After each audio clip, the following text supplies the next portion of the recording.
Yan yung bahay. Ito ang bagay. Ay, ito oh. Ito, maganda oh. Kasi medyo layo-layo. Yan. pwede. Yan, Maganda. yan yung bahay. Yan. Pwede Silipin yung niyo, malapit tree. bukas. This is the garage. Kahit Fortuner, kasya. And then this is the garden area.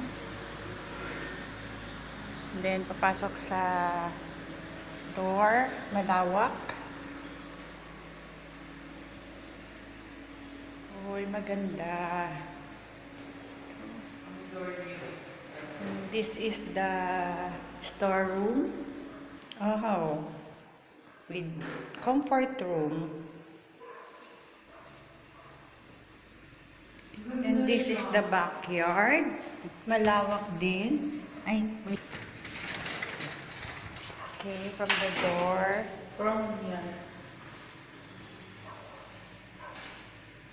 So, yan na yung laki niya.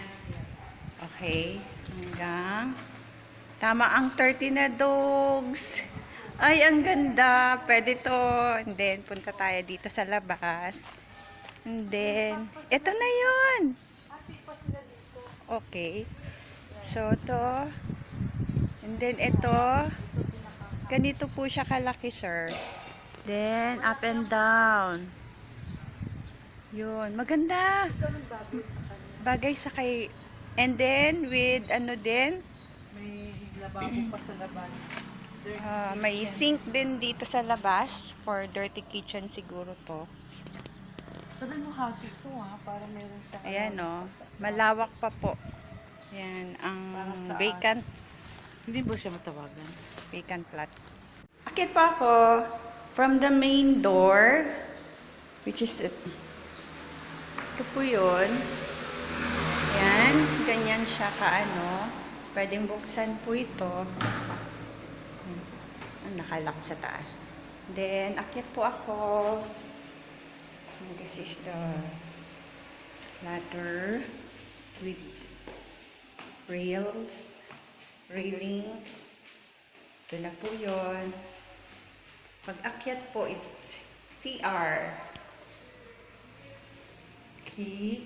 Pwede po i-enhance with exhaust window.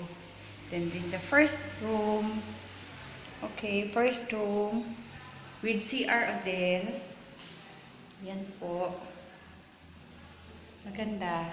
And then, ito po yung window ng terrace. Then, labas po tayo sa terrace. Ito na po. Ganyan po kalawak yung bakanting lote. Nasa terrace po ako. Ayan. Ito po yung yan, terrace. And then, ito po yung sa baba, garden. And then, ito po yung single attach pala. Ayan. Balik pa ako sa master bedroom. Labas lang. And then, punta pa ako sa second room. Maliit lang siya. I think this is for maid. Yan.